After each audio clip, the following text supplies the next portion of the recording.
कहा गया है a cistern internally measuring 150, 120 and 110 centimeter has 129600 centimeter cube of water in it. Porous bricks are placed in the water until the cistern is full of brim. तो question के अंदर हमसे ऐसा कहा गया है कि एक सिस्टर्न है और इसका मेजरमेंट लेंथ, ब्रेथ और हाइट तीनों ही अलग अलग हैं, यानी कि सिस्टर्न की जो शेप होगी हमारी क्यूबॉइड की होगी। जब कभी भी किसी भी क्वेश्चन में किसी भी ऑब्जेक्ट की शेप के बारे में ना लिखा हो और उसकी लेंथ, ब्रेथ और हाइट तीनों ही अलग हो तो इसका मतलब ये होता है कि वो ऑब्जेक्ट हमारा क्यूबॉइड की शेप का है। तो यहाँ पर एक सिस्टर्न है जिसकी शेप हमारी क्यूबॉइड की है।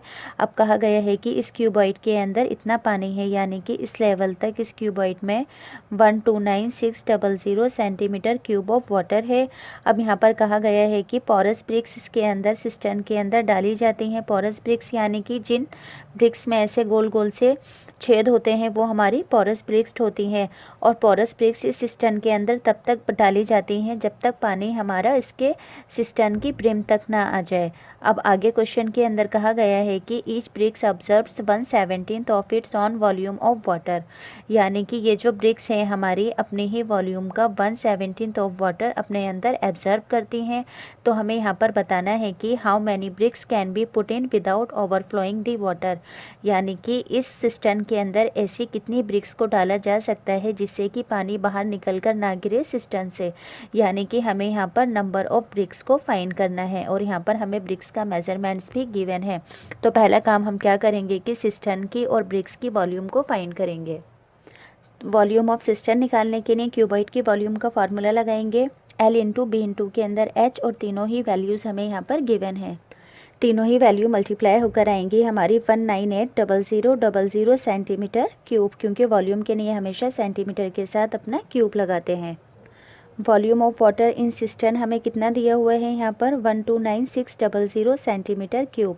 अब ये जो हमारा खाली वाला स्पेस है इस वाले स्पेस को हम अपना फाइंड करेंगे, क्योंकि इसी स्पेस में हमारी ब्रिक्स को आना है।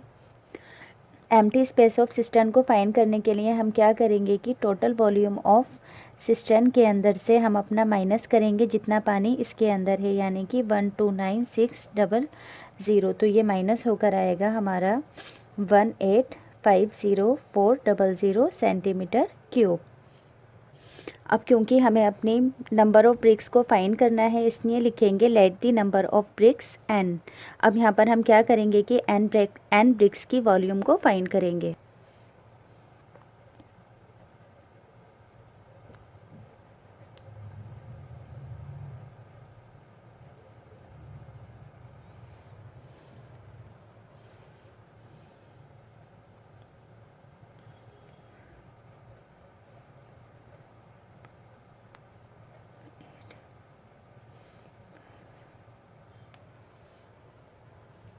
One 1096.875 centimetre cube.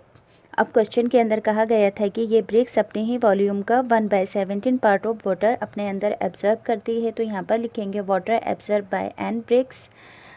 तो इसकी टोटल वॉल्यूम क्या है हमारी 1096.875 और अपने ही वॉल्यूम का कितना एब्जर्व कर रही हैं 1/17 और n अभी हमें यहाँ पर पता नहीं है। अब बस अकॉर्डिंग टू दी क्वेश्चन हमें अपनी इक्वेशंस को बनाना है। तो यहाँ पर हमारा एम्प्टी स्पेस हमने अभी क्या फाइंड किया था 1850400 और इसके अंदर हमारा volume water absorb by n bricks, यानी कि n ब्रिक्स ने जितना पानी ऑब्जर्व किया इसके अंदर प्लस कर देंगे 1096.875 इंटू के अंदर 1/17 n। और यहाँ पर हमारी वॉल्यूम ऑफ n ब्रिक्स कितनी है अभी हमने फाइंड की थी, यानी कि जितनी ब्रिक्स इसके अंदर अभी डाली जानी है वो कितनी है हमारी n इंटू 1096.875। तो अब यहाँ पर हम क्या करेंगे 1850400 को एज इट इज़ रखेंगे और इस पूरी वैल्यू को लेफ़्ट हैंड साइड से राइट हैंड साइड लेकर जाएंगे। तो पहले इस वाली वैल्यू को अपना एज इट इज़ उतारेंगे n 1096.875। अब ये वाली वैल्यू प्लस की है, इधर आकर हो जाएगी हमारी माइनस के अंदर इनटू के अंदर 1/17 n। तो ये होगी हमारी 1850400 इज इक्वल्स। अब हम यहाँ पर क्वेश्चन को इजी करने के लिए क्या करेंगे कि n को और इस वाली वैल्यू को अपना कॉमन ले लेंगे, क्योंकि n इधर भी है और ये वैल्यू इधर भी है। तो ये हो जाएगी हमारी यहाँ पर, पहले इस वाली वैल्यू को एज इट इज़ उतारेंगे। तो यहाँ पर हम लिखेंगे 1096.875 n, क्योंकि हमने इसको कॉमन ले लिया। अब इधर की साइड से क्या बचा 1 और इधर की साइड से क्या बचा हमारा 1/17। तो ये होगी हमारी 18504001096.875 n। अब इस वाले पूरे पार्ट का हम अपना एलसीएम लेंगे। तो यहाँ पर कुछ नहीं है, 1 लगाएंगे, 1 और 17 का एलसीएम 17। अब एलसीएम लेने का मेथड बता देती हूँ। ये जो हमारा एलसीएम आया है इसे इनटू में इस पूरे के साथ रखेंगे। अब ये जो हमारा एलसीएम आया है इनटू में इस पूरे के साथ रखेंगे। तो नीचे वाले 1 की कोई वैल्यू नहीं, तो इस वाली वैल्यू का आंसर क्या आया हमारा 17, बीच में माइनस का साइन, यहाँ पर 17 से 17 कट। अब इन दोनों ही वैल्यूज़ को मैंने एज इट इज़ उतारा। तो ये इंटू 17 में से 1 गए 16 और 1 17। अब हम यहाँ पर क्या करेंगे कि n को अपना इधर की साइड रहने देंगे और इस वाली वैल्यू को और इस वाली वैल्यू को इधर की साइड से इधर लेकर आएंगे। तो इस वाली वैल्यू को अभी हमने अपना एज इट इज़ उतारा। अब यहाँ पर कुछ नहीं का मतलब नीचे लगा लेते हैं 1। अब जब कभी भी हम डिवाइड की वैल्यू को एक साइड से दूसरी साइड पर लेकर जाते हैं तो ऊपर वाली वैल्यू नीचे और नीचे वाली ऊपर। तो यहाँ पर क्या होगा हमारा 17 ऊपर आ जाएगा और 16 नीचे की साइड। ऐसे ही 1 ऊपर आ जाएगा, 1 लिखने की ज़रूरत नहीं है। और ये जो नीचे वाली वैल्यू है, ऊपर वाली वैल्यू हमारी नीचे की साइड आ जाएगी।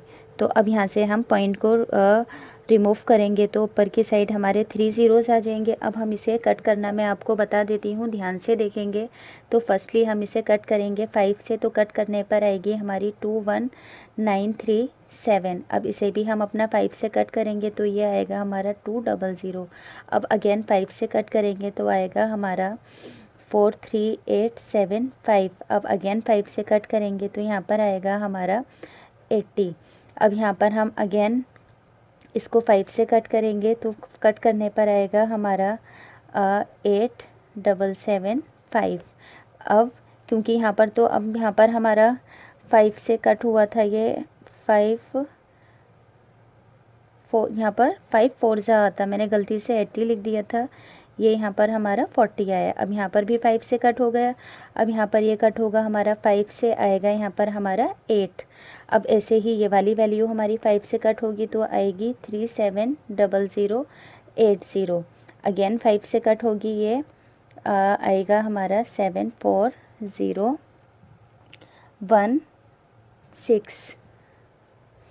अगेन यहाँ पर हमारा 2 टाइम्स 5 से कट हुआ है तो ये वैल्यू भी हमारी 2 टाइम्स 5 से कट होगी तो आएगा 1755। 5 से कट होकर फिर लास्ट में 5 से कट होकर आएगा हमारा 351। अब ये 4 के टेबल से कट होगा हमारा 4 4 जा 16 और 4 2 जा 8। अब अगेन 4 के टेबल से 2 के टेबल से कट होगी ये हमारी 2 2 जा 4 और यहाँ पर भी ये 2 के टेबल से कट होगा तो कट होकर आएगा हमारे पास 37008। अब यहाँ पर हमारा 2 से 2 कैंसिल आउट हो जाएगा तो बचा क्या हमारे पास 37008 और इनटू के अंदर 17 डिवाइडेड बाय 351। अब ऊपर वाली दोनों ही वैल्यूज़ को, ये 17 है हमारा, ऊपर वाली दोनों ही वैल्यूज़ को मल्टीप्लाई करेंगे तो आएगा 629136 डिवाइडेड बाय 351। अब 351 को इस वैल्यू से मल्टीप्लाई करेंगे तो आएगा हमारा 1792.410। अब यहाँ पर नंबर ऑफ ब्रिक्स यानी कि n फाइंड हो गए, राउंड ऑफ के अंदर लिखेंगे 1792। तो यहाँ पर हमारा क्वेश्चन नंबर 3 हुआ कंप्लीट।